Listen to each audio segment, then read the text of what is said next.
Welcome to the First Things First podcast. And first things first, we need you to subscribe and leave comments letting us know what you think of the show. We're listening.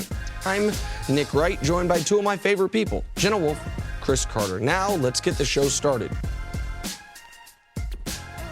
Hi, everyone, and welcome to the show. This is First Things First. I'm Jenna Wolf. That's the Hall of Famer, Chris Carter, as he is every single morning. That is Nick Wright. Hey, guys. Barely got it in. Your I know hair you looks did. wonderful today, Jen. I haven't even looked at you yet today. Yep, every day, running guys. behind. Every day. Take it in. What? You look great. Okay, look thank wonderful. you. Thank you Jenna for my Wolf. pen. Yes. We are ready to do this. Yesterday, Yeah. I did the show as a complete fan. 3 hours unadulterated fandom. Today, I'm back as a professional broadcaster. Oh. No. Really? Oh. Yes. Your team won last night. Big win for your Warriors, and you're going to take your fan hat off for that? Well, no, I'm a fan of the Warriors, but also I'm a fan of teams that do things the right way. But just I'm back the to way being they're a supposed to do it. broadcaster. All right. Yes. It's good to have you back. Yes, I got we my, missed you just for a my day, but basic it's good blue to have on. you. Let's get it. Spicy night. I'm trying to win an Emmy today. Spicy night in the NBA last night. Let's call them the Capulets and the Montagues of the NBA these days, the Clippers and Rockets. And unlike Shakespeare, zero love between the two. They played each other last night in a game filled with tension, with fouls, with heated exchanges. Clippers won it 113-102. Don't forget, Houston's Chris Paul, remember, left the Clippers last year for Houston. Well, after the game, said Chris Paul reportedly led three teammates, including James Harden, through a tunnel to the Clippers locker room. The players had to be removed by security. It was a mess. Here's Doc Rivers after all the chaos. Yeah, let's put it like this. Our team was in our locker room. That's all I'll say. I'll let you do the rest of the investigation. I will say their entire team was not in their locker room. Now, you're going to have to figure it out from there. But I've led you pretty well on that one. We were where we were supposed to be. We were in our locker room. So, whatever happens over there, I mean, we can't control what anybody else does. We controlled what we did. We were in our locker room. Everybody was in our seats. That was it. You should ask. You got to ask them. All right, so there's probably a lot that maybe I don't know, a little bit of the background or context here for all of this. Do you want to set us up a little bit? Let me just tell America what happened last night, because if you're watching us right now, my guess is you were not watching the late-night NBA West Coast game. During the game, a lot of war of words. There was an exchange between Blake Griffin and Mike D'Antoni. Blake seemed to go out of his way to bump D'Antoni later in the game. D'Antoni dropped an F-bomb for all the world to see right on Blake. Blake returned it. Then there is the NBA's crown prince of nepotism, Austin Rivers, in street clothes on the bench. Yap, yap, yap, yap, yap, yap, yap. You also have the added thing. People don't always really like playing with Chris Paul. He's kind of a demanding teammate. So a lot of those former Clippers teammates are glad they're former teammates. So all that leads to ejections near the end of the game. And then Chris Paul, because he was a Clipper, evidently knew about a secret passageway to the back entrance of the Clippers locker room. James Harden, Trevor Ariza, and Gerald Green went to the back entrance. They sent the giant Swiss kid, Clint Capella, to the front entrance to knock on the door. While he's knocking on the door, they're trying to get in through the back entrance. Allegedly, the cops were called because they wanted to go talk to Austin Rivers. Maybe Blake Griffin as well, but Austin Rivers talks a little too much given his accomplishment in the NBA, and everyone knows his daddy literally gave him his contract. So that's the background to what we saw. You had Clint Capella as maybe a diversion. These guys going through a back tunnel. And that's what we got, which is another reason why the NBA is the greatest league in the world. I now defer to my friend. Let me ask you this. Do you really think these guys were going in there, they were just going to start they wanted to really sit down and talk to them? Was this going to be a fight? Was it going to be a skirmish? I don't think they wanted to sit down and talk. Okay, so you said they wanted to go in there and talk to Rivers and maybe Blake Griffin. This thing could have really turned into something. Yeah, absolutely. I mean, because the thing, too, is if a guy gets afraid, you try to intimidate a guy's going to have pride, and around your colleagues, you might respond a little bit more boldly than you would if you were by yourself. But to me, the NBA and the players, there's something going on with the players now. It seems like there's more trash talking, there's more conflict, not only player to player, but player to ref. And a lot of it can be avoided. Blake Griffin, I can understand the beef with Chris Paul, all that, because it's like they decided, the Clippers, they're going to go with Blake Griffin as their future compared to Chris Paul. Let him go to Houston, gave Blake the extension and everything. So there's some other little subplots in this. Chris Paul maybe not happy with some of his teammates. He mentioned they're not being happy with Chris Paul. Chris Paul not being happy there. But someone can really get hurt. And at the end of the day, you know, like you might laugh and joke, but like someone can get hurt. And I don't believe in confronting a grown man because he's got too much pride to go away. All right? And something serious can happen. In today's world, too, there's no more fist fights.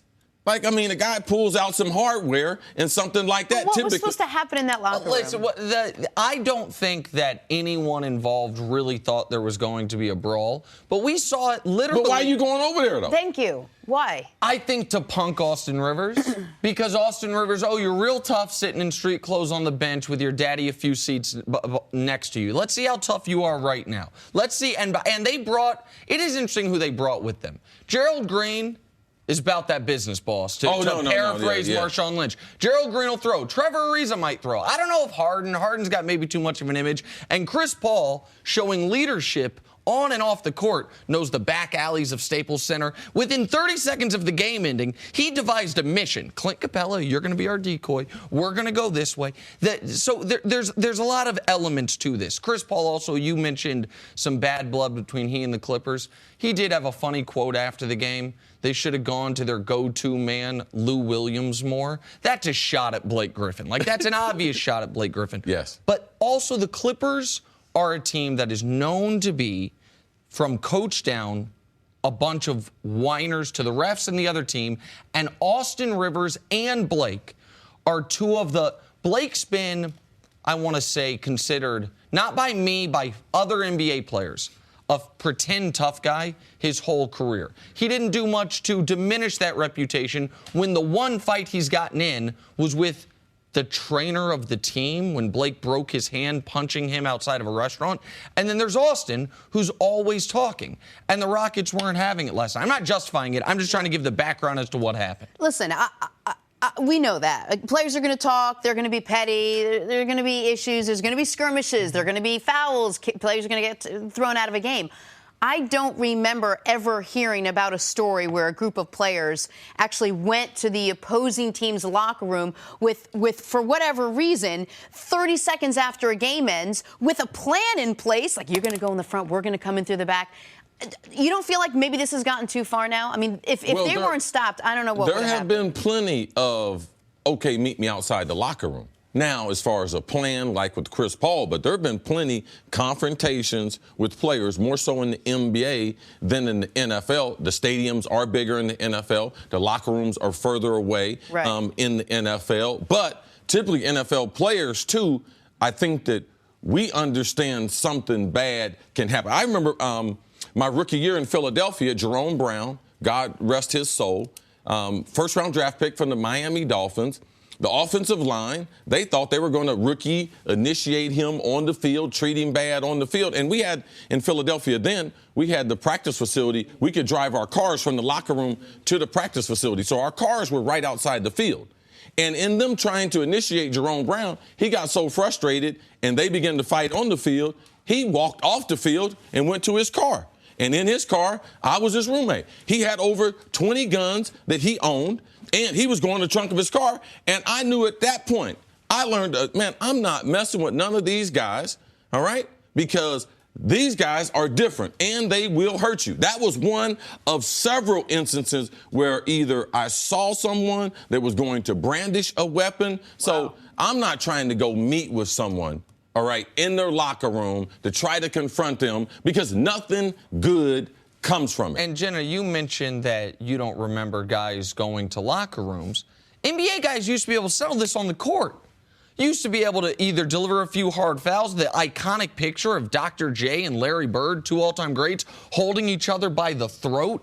Like, there used to be real on-court settling of scores. The NBA has gotten rid of that, but it hasn't gotten rid of the testosterone and the machismo. I think that in that era, too, there was more respect for the players. Now, we did see some violent things happen, but, I mean, trash talking is going to always be part of sport, but the overall respect, to me, through the years, has gone down player to player. So now look at these two teams. Right now, they would meet in like the first round or so of the playoffs. What does this mean for these two teams going forward? What do we expect? So I think this was actually the Clippers, to me, are a barely relevant team for the NBA playoff picture this year. In fact, I think while right now they could be a playoff team, my guess is they sell off some parts. DeAndre Jordan could get traded. Lou Williams could get traded.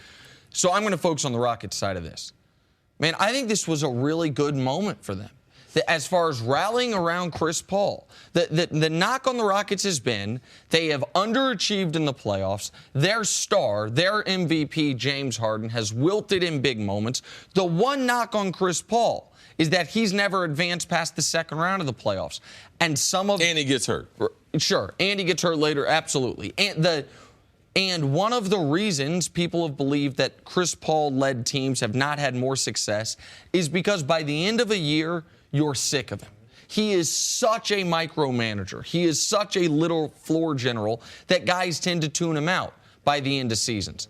I think this moment, this rallying moment, they play a video for Chris Paul beforehand. He gets an ovation, and by the end of the game, he's out there leading a siege on the Clippers locker room. I think it's actually a positive sign for the Rockets and their chances late in the season. A couple of things. There's an important date, February 28th. That's when these two teams meet again. So it will be very interesting. I'm sure the eyes of the NBA will be on this game. And based on my source, NBA, he told me Chris Paul and Ariza and them were going over to interview he was going over to interview some of the Clippers to see if they want to be in the next insurance commercial. The next State Farm commercial. Yeah, to see if they could ride in the car. Yeah, to see if they could ride in the back seat. Sense. Right on the hump. Now we get it. Yeah, I didn't think we knew it. And if you just told us that 8 minutes ago, so Capella was telling him to come out to the front. That's where his audition leave it was. to CC to get the real story. Had they known that, they wouldn't have called the LAPD on my source. No, I love your source. I want to meet your source and take your source out for lunch. Cavs hosted the Warriors last night. Some would say these are the two teams who will be left standing at the very end. Also, these are the two teams who were left standing at the very end the last 3 years. So there's that. Golden State won this one, 118-108, behind 32 points from Kevin Durant, a quiet 32, as Nick would say. LeBron had 32 points, 8 rebounds, and 6 assists in the loss. Cleveland has now lost 8 of their last 10. Here is LeBron James after the game. You want to play well. You want to see where you are because, for the most part, they've been playing well for a long time now. So, you want to try to get better and better and see things that you can work on going forward, things that you need to get better at, things you can continue to get better at. So, it was a good game for us, for 36 minutes maybe 40 minutes. We had some opportunities, but we weren't able to cash in. So, you see, when you look at this game, I don't know if you want to call it a barometer game for where the Cavaliers are right now. We already talked about how they're having kind of a slowdown in January like they normally do. Are the Warriors just miles ahead of the Cavaliers at this point, or is this just a regular season? It could have gone either way. It's hard to say miles. This was a good game for the Cavs. The Cavs played a very good first half. It was very, very competitive, up and down. I don't think the Cavs can continue to play the style that the Warriors play and beat them at that style. Now, let's not get carried away with the regular season because I think that with Golden State sweeping Cleveland in the 2-game series, I think also in 2015 they swept them, but that's the one year that Cleveland did win the championship, I think. So I wouldn't get too carried away, but the Cavs have lost 8 out of the last 10. The truth is, if they had played with the same intensity they played with last night, they would be in good shape because we just getting through a stretch where they had won 18 or 20, 18 or 19. Yep. So, but they didn't play like this. So they go on these lulls. Last night, you could see that they're still trying to get Isaiah. What type of role was he going to play? Tristan Thompson's coming back, getting healthy. So his role in the lineup. And Kevin Love, it's totally changed his role, and he was playing his best basketball. So they still have some time. No, they're not light years apart, but Golden State is the best team in the NBA. They are my pick to be able to repeat as NBA champions. So they're significantly better than the Cavs right now. They've been, listen, for the Cavs to beat the Warriors, and the Warriors have now won, if my math is correct, 7 of the last 8 against Cleveland. For the Cavs to beat the Warriors, one thing has to happen, and then a few other things do. But the first thing that has to happen is LeBron has to be transcendent.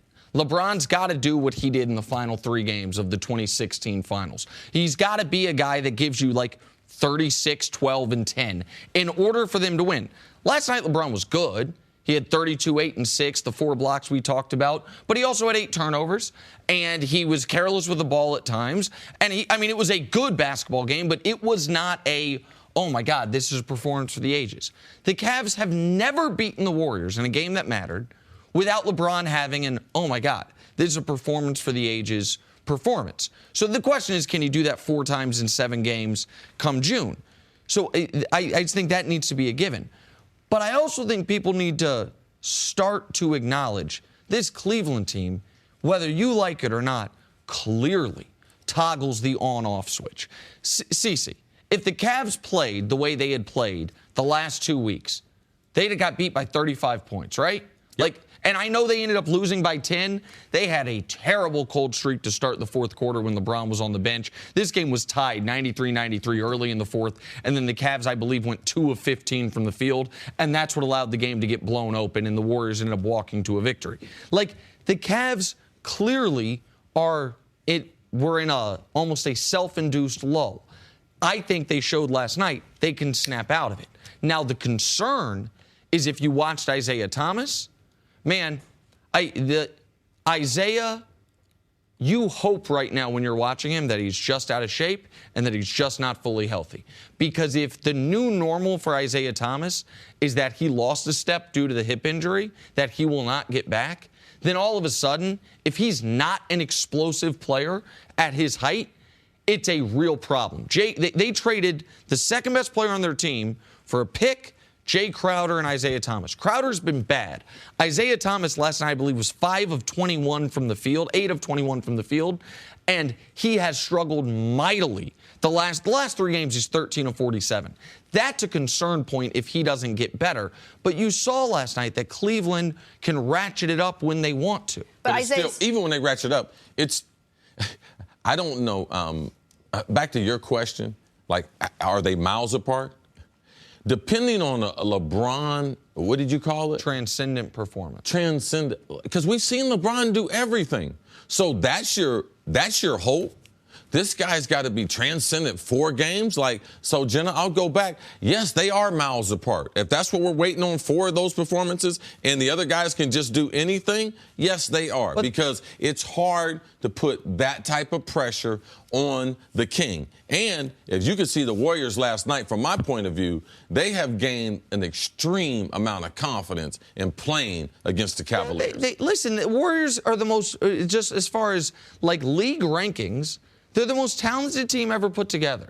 Like, period, point blank. They have the second best player in the world and the 3rd or 4th best player in the world and the 10th or 11th best player in the world and the best defensive player in the world. They have all that, and those are 4 separate individuals. We've never seen a team like that. So, of course, LeBron's got to be out of this world for the Cavs to have a chance to compete. That was the case. That's why I think the story are other people, because it's hard to rely on that.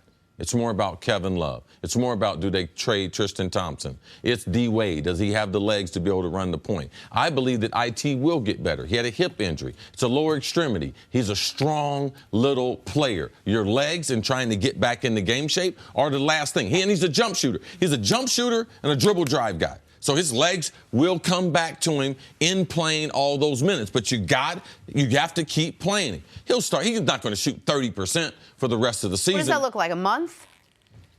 I don't know that.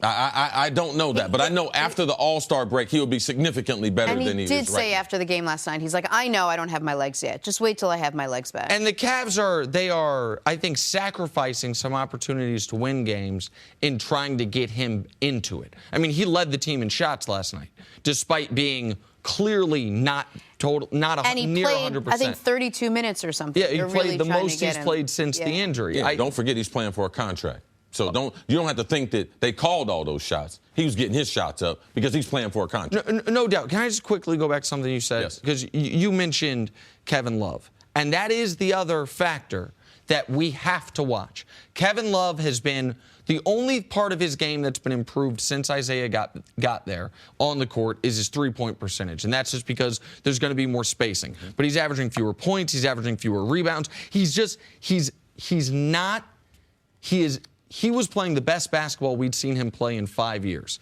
And now he's playing, it's a very small sample size, but some of the bad Kevin Love we've seen in Cleveland. That is something that has to be monitored. Can Kevin Love and Isaiah Thomas figure out the 2-3 on that team if they're going to have a chance to compete against the Warriors? All right, to the NFL now. We are down to 4 teams, and the Steelers are not one of them. Pittsburgh still reeling from their loss to the Jags on Sunday. Their quarterback, Ben Roethlisberger, played a great game and afterwards said he still feels like he's got a lot left in the proverbial tank. Big Ben, who turns 36 in March, says he wants to play at least 3 more seasons. I love when they get specific. However, offensive coordinator Todd Haley might be there no more seasons. CC, do the Steelers need to make big changes next year, or do you like what they've got in place right now? They say the definition of insanity is continuing doing the same thing over again, expecting to get different results. So if they want to change where they are, I think that even when you win, you make changes.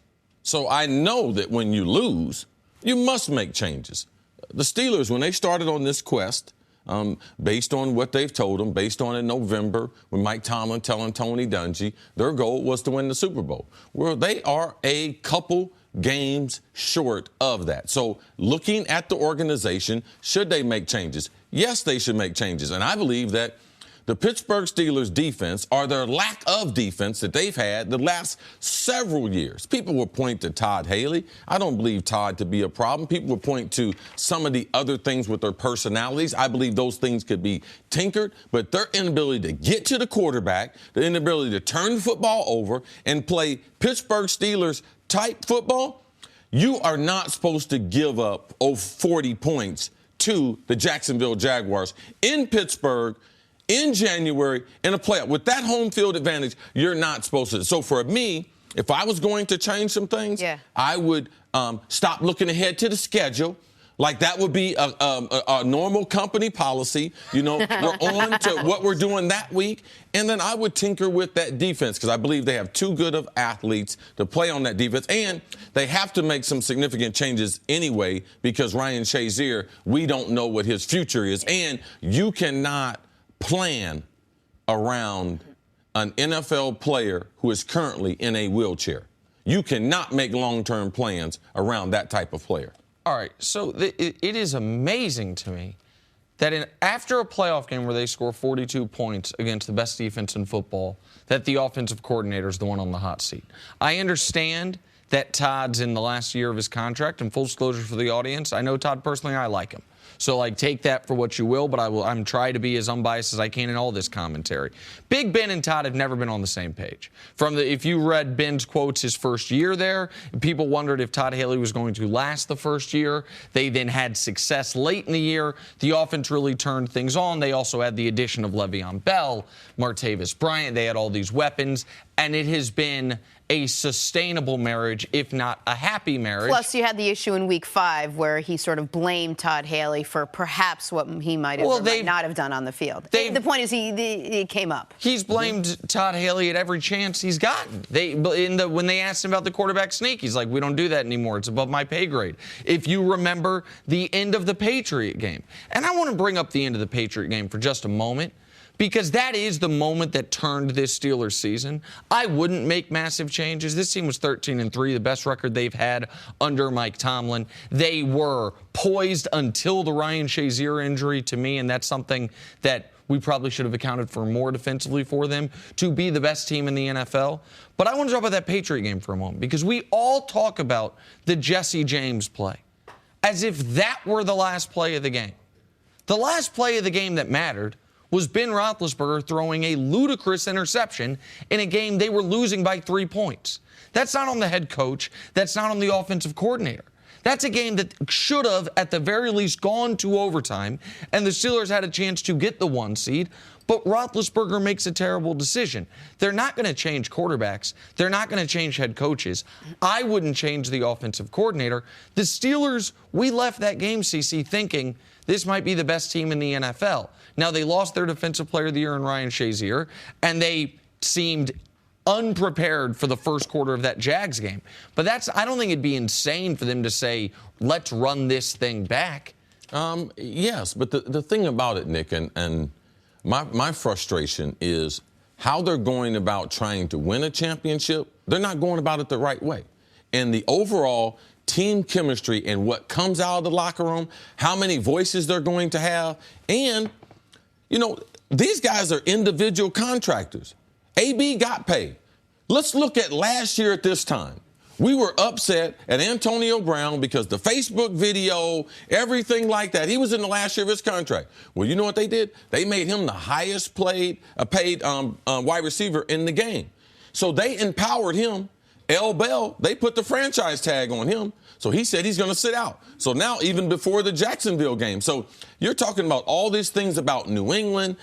They have zero to do with focusing on the task at hand. They had a monumental game with Jacksonville, and they couldn't be focused enough as a unit to be able to get through that game. They lost twice at home to the Jacksonville Jaguars. Now, if you lose, and if you go through that and you don't think you need changes, then you're not going to win in the National Football League. Not only are they not up to New England, but there are other teams in the AFC that are catching up to them. Teams like Jacksonville. So I think they do need to make changes, and they don't have to be physical changes, but from a philosophy standpoint. If they can't stay focused on task, if they can't have one voice coming out of the locker room, I've told you this all along, Nick, it's very, very important, and until they get that, they will not win a Super Bowl. There's a lot of talented teams in the league. But, Cece, what changes can you make if those are the personalities that you have? You can change your philosophy as a head coach. Yes. I'm What's sure wrong with there's a million personalities in other locker rooms, and you don't hear that. You don't think they're personalities? Rob Gronkowski is a personality. Right, and he's been silenced by Bill Belichick. No, he hasn't. Occasionally, he makes a mistake, but when he's on that podium, he says, I know I'm not supposed to say anything. You've never heard him say anything about to the Patriot way, but Gronk is still a shell of himself if he was somewhere Okay, else. but so my question is this, though. Mike Tomlin's not going to change his philosophy. Mike Tomlin's philosophy has been very... You're going to get the same thing. But the same thing is, other than the Patriots, the most successful team in the league over the last decade. I mean, they have the second best winning percentage. They've been to 2 Super Bowls. They've won 1. Aside from New England. You have this sheet right here? Mm-hmm. What does that sheet say, Nick?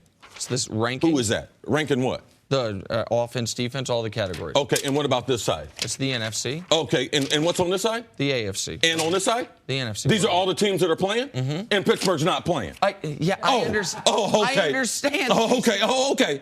Because the great teams are playing now. So just to think, I'm just a breath away from New England. No, you're not. You're not even. We in the Final Four, and the only reason why we're talking about you is because of the controversy. That's the only reason. We're not breaking down no X's and O's. Pittsburgh, it's a wrap.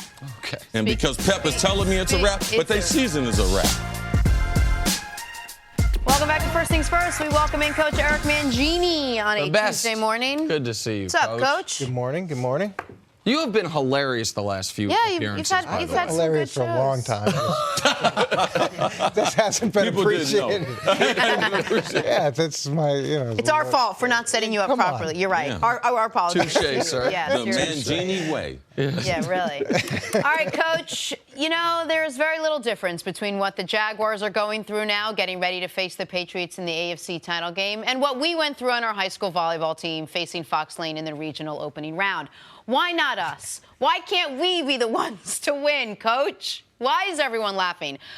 Anyway, why can't we be the team of destiny? The Jaguars' defense is as good as any the Pats have seen all year. Second in the league in points allowed, sacks, interceptions. My question to you, Coach, how worried should New England be about Jacksonville getting ready for the weekend? Well, when I look back at that Fox Lane girls volleyball team, and I think of some of the lessons that we all learned from that. You know what I mean? Yes. We didn't learn those lessons. Yeah, you can project them forward to where we are today.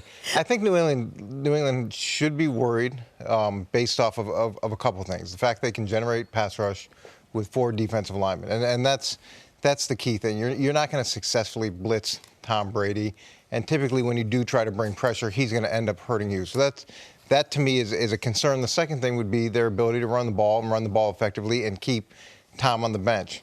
Those 2 things give them a very good chance to be successful.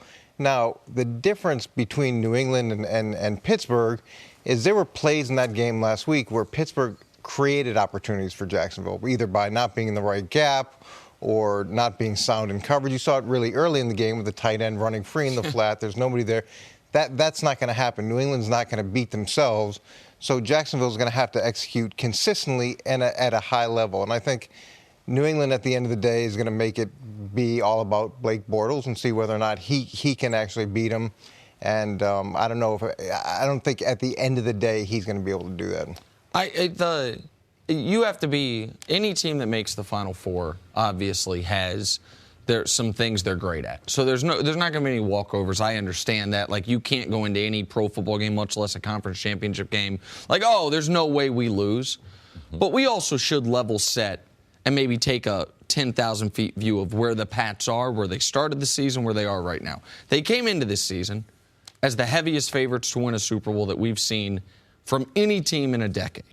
Throughout the season, once they dealt with the Julian Edelman injury in the preseason, throughout the season, they have been very fortunate as far as key players being injured, more fortunate than we've seen from New England in recent years. They also have been fortunate as far as injuries other teams have suffered. We mentioned Ryan Shazier, but Carson Wentz, the guy who was probably going to win MVP on the other side of the bracket. Aaron Rodgers. Now they see Drew Brees getting knocked out of the playoffs. And their path to winning their 6th Super Bowl goes through Marcus Mariota, Blake Bortles, and then either Case Keenum and Nick Foles. So I say all that to say this. Could the Jaguars win this game? Sure. But everything has set up perfectly for New England. Part of that is their own doing by getting the 1 seed. That's why they get to play Marcus Mariota. They earned that. Part of that's to do their maintenance. Maybe it's the pliability as far as why their guys have been healthy. I don't know. But the Pats are in a better position right now to be heavy Super Bowl favorites than any year I can remember since the undefeated team because of what's happened around them in the league. And I know this past weekend was about defenses, but because of the other quarterbacks left standing. You're grimacing, though. You disagree. Well, when you look at this season, so they come in as these ridiculous favorites. They're going to go undefeated. Everybody's talking about that. Then they lose a couple of games early. Oh, my God, the defense is the worst thing ever. Tom Brady, he may be done. Then you have the Jimmy Garoppolo trade and all that went with that. And then you have the ESPN article. And through all that, nothing's changed. Nothing's changed in New England. The reason they're the favorites is because of the consistency of approach that they have and all this other stuff. Well, I understand what you're saying about it being aligned and Big Ben got eliminated. Absolutely. This can happen at any point to anybody. The difference between New England and all those other teams is the way that they consistently approach things. Really, this is about Jacksonville. It's about how does Jacksonville match up? Who are the bodies? Let us inform America who New England's facing. It's not about New England. America knows about New England. We know about the New England way. We know about Tom Brady. We know about Belichick. We know about their record. But who's going to be the team on the other side? And I'm going to tell you, I would be concerned. And I know that New England, they're concerned about the teams that they can't play because they know in football that you have to play out the games. So they appropriate concern when there shouldn't be concern. So the size of Jacksonville, not only their defensive line, but their cornerbacks, their ability to play man and zone, their overall team philosophy. Bill Belichick talked about that because these two teams faced each other in the preseason, but Jacksonville spent an extended amount of time in New England practicing with them before the game. I think it was 6 days. So they were able to reach out and touch Jacksonville and say, man, this is a powerful. Nate Solder said, wow, they're very, very aggressive. They go about things a little bit different in practice. You can see that they're very, very talented. Even in saying that, Matthew Slater said, wow, this is a promising team. You can see the way that they go about practice. So they've been impressed with Jacksonville because they saw them up close and personal. How do I know this? Because my experience in the league, seeing teams. Coach, you remember Frank Minifield, Hanford Dixon. We practiced against them my young days in Philadelphia, and I was able to see what real man-to-man and what grown men playing football was really about. They initiated me. We practiced against Tony Dungy and Herm Edwards in Kansas City. So the exchange of information and the amount of respect after spending 4 or 5 days with these guys, it went up because I was able to reach out and touch them. And I believe New England, they will have the healthy amount of respect because they weren't thinking about any other team, Jenna. They were thinking about winning their game, and whoever shows up, we're going to prepare for that football team. And they realized Calais Campbell, they paid him $60 million. They had problems with Calais when he was in Arizona. Malik Jackson from Denver, they had problems with him when he was on that Denver defense. So you can believe that New England knows what they're going to face, and it's not all that other stuff on the periphery. They're facing a big, powerful football team that can run the ball with Fournette and all these high draft picks and great free agents. So I believe that New England is very, very concerned about what's at hand. And the fact that they practiced in the preseason, they had all those practices together, to me, that's an advantage for New England because I promise you, those practices were written up. Those players were written up. The scouts watched practices. Yes. They didn't look at that as, oh, hey, we're going to work against this other team. That was part of it, but they also evaluated top-down that Jacksonville team and that practice tape. You not only have game tape on whoever you're facing, but you can watch one-on-one practice reps and go back and see strengths and weaknesses of guys. And I'm sure that New England has those write-ups and is going to be able to use that. And look, Bill say it doesn't matter, it's a different team, all that stuff.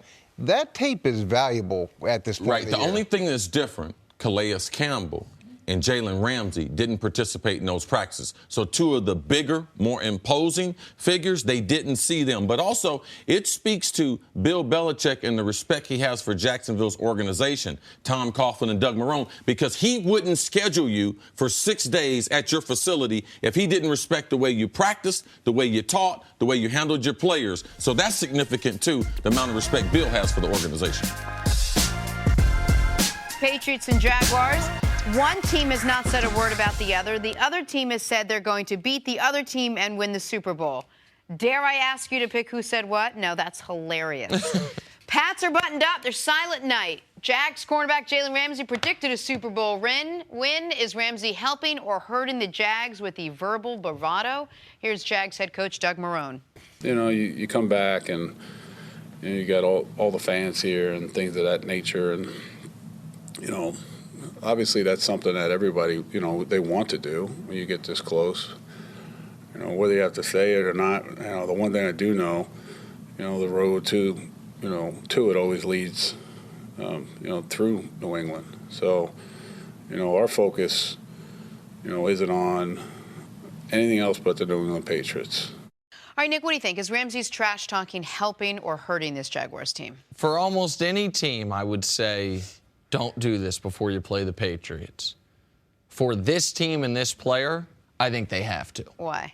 Because I think the Jags had such an organizational stink about them as the punchlines of the NFL for almost, for the better part of 20 years now. Basically since Mark Brunell and Jimmy Smith and Keenan McCardell and Fred Taylor were there in the early days of the franchise. They just went quarterback after quarterback, coach after coach, bad defense after bad defense.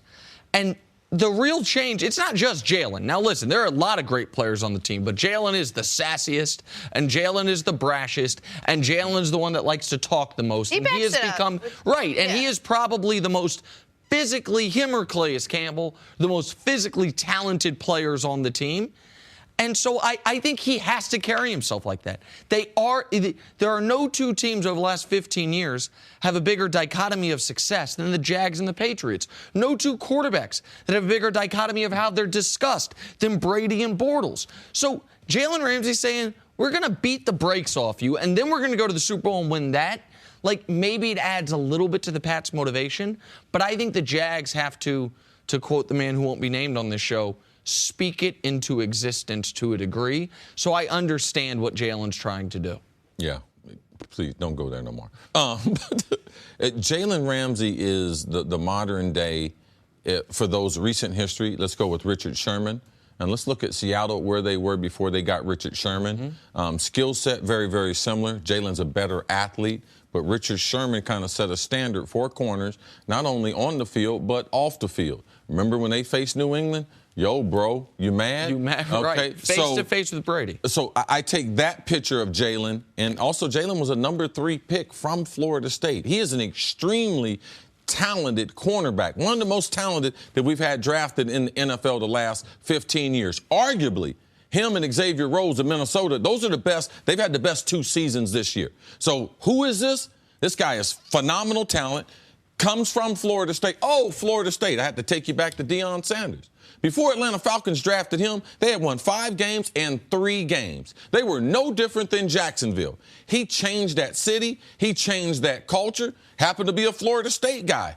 Is mentored by Deion Sanders. So, no, this is who Jalen is. If you follow him on Twitter, if you listen to his interviews, we as a national media, we like to say we cover all the teams, but we don't. All right? We haven't had our eye on Jacksonville, but we had Jalen on the show. We knew that they were an up-and-coming team, and he's one of the bright players in the National Football League. So that's his personality. He's not out of character.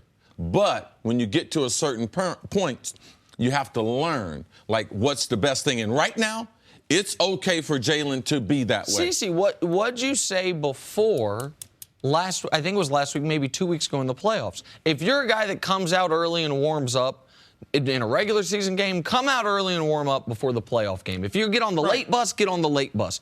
Don't change your routine. Jalen's a guy that talks, that likes to talk trash, that likes to go at you. And I'm going to add one other small piece to it, Jenna. The Jags' defense wasn't good last week. And so the fact that Jalen is immediately saying, it doesn't matter, we got this, we're going to the only way for the Jags to beat the Pats is for the defense to be playing with such supreme confidence.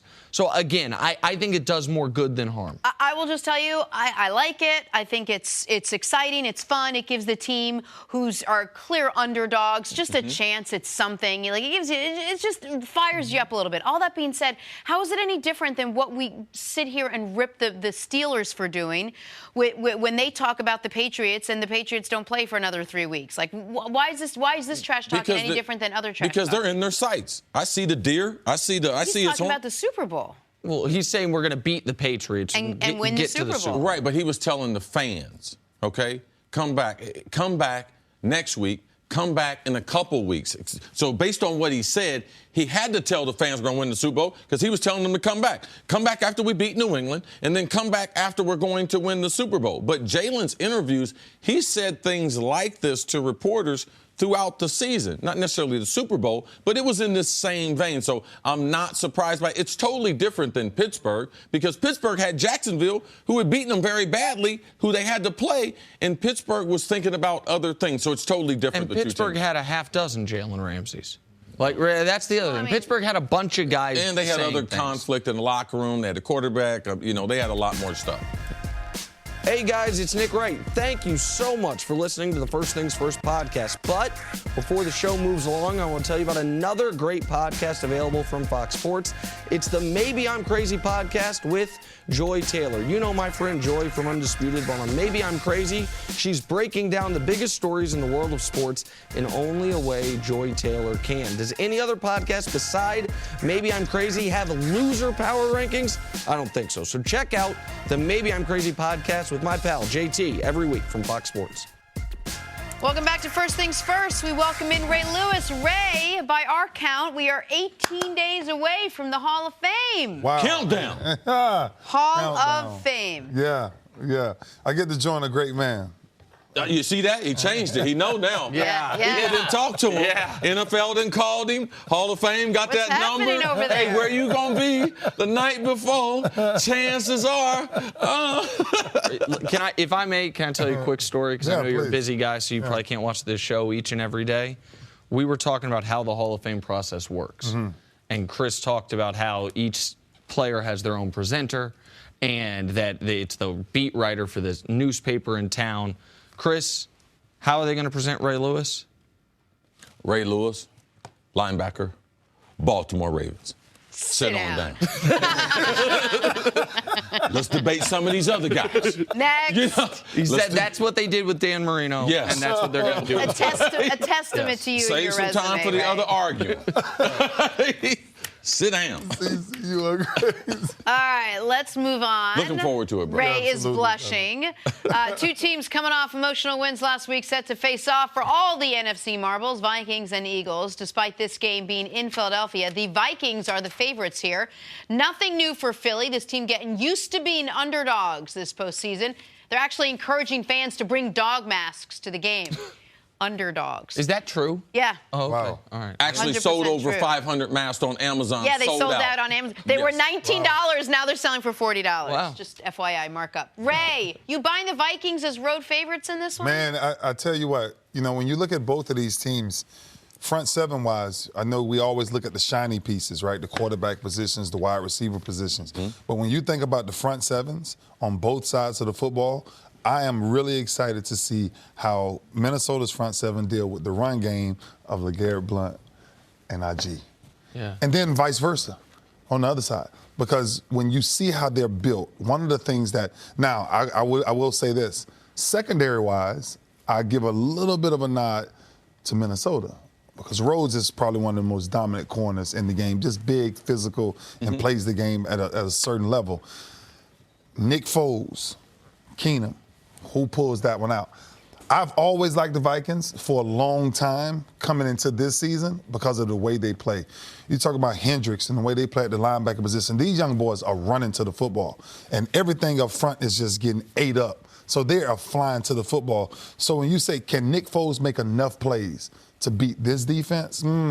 Can Case Keenum make enough plays against Philly defense? I think he can. Can you even believe we're talking about Case Keenum and Nick Foles in the championship game? I do. Let me tell you why. We focus a lot of times going into playoffs game, going into the seasons, the biggest thing we always talk about, the quarterback position. But nobody talks about the number one and number two defenses that's still playing right now in the championship games, right? And so when you think about the number two defense, the number three defense, the Jaguars, number two, number one defense, you're talking about defensive teams that's late in the season.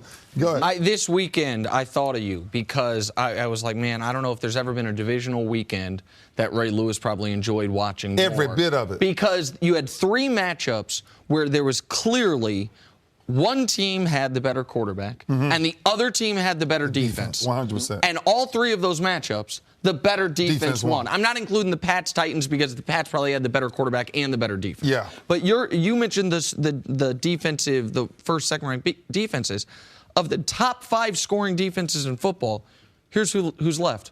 1, 2, 3, and 5. 100%. Of all 4 of the teams left are in the top 5 scoring defenses in football this week. And even though the Jags-Steelers game didn't go as such, the better defense won every single game, which is something you're right. We always talk about quarterback, and if we're not talking about quarterback, we tend to talk about coach or we talk about a wide receiver. Yeah. But this weekend, it was about punch-you-in-the-mouth defenses. And in the Vikings, they overcame a no-doubt Hall of Famer in Drew Brees. No doubt. Listen. You get to the end of that game, right? And I say to myself, this is not going to end well. And I'm sitting in my sister's house and I'm saying, this is not going to end well. One of the things, Chris, that I oh my gosh, I watch TV. There is so much individual play, right? So everybody puts that one play on Williams, right, at the end of the game. If that's any defense that I've ever played on, there's a full conversation going on before the snap of that ball. There's 10 seconds on the clock. Get your behind back to the 20-yard line. There's nothing else we can do. When that ball drops in the end zone, 3 people wherever the ball at. Tackle the ball, game over, we win the football game. None of that happens. For one man to be left back there to make that play, which was, I don't even know what he was thinking. But for that play to be made like that, you start to see what defenses look like, right? And so I gave this analogy yesterday. Great defenses play on one string. It's a string. It's just like tying your shoe, right? When you need to tighten it up, everybody got to tighten up together. And when you go on that string, that's what makes Minnesota so dominant. That's what makes Philly so dominant. And what makes Jacksonville so dominant. Jacksonville gave up 8 plays in that game. And on the 8 plays they gave up, the string was broken. Somebody wanted to be an individual on that play.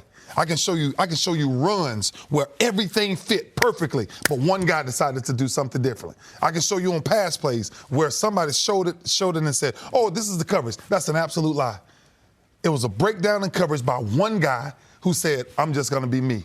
And so you ask yourself, even when you transition to the New England Patriots and Jacksonville Jaguars, Jacksonville's defense fits better against New England than they did against Pittsburgh. Because Pittsburgh just got enough weapons everywhere across the board. But I'm telling you, man, it's going to be a tough one. It's going to be a tough one. Now, Ray, question for you.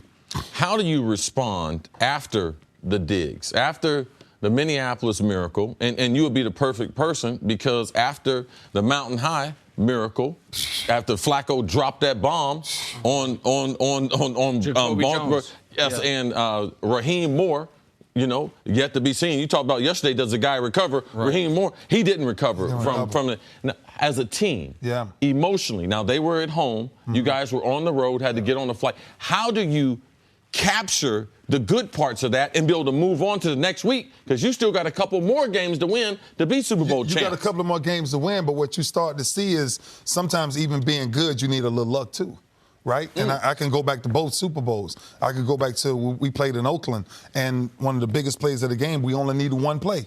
Shannon Sharp, 97 yards. Yes, sir. Was one play. Backed up. Yep, hit him down the middle. All odds against you. We're playing with Trent Dilfer. We don't have a chance to win in Oakland, and we get one play. We go to Denver, 2012. Everything that counted us out. Ray, last game of your retirement. Jacoby Jones. It's just that one magical run. And when you start to see those magical moments happen, you have to ask yourself, is this our year?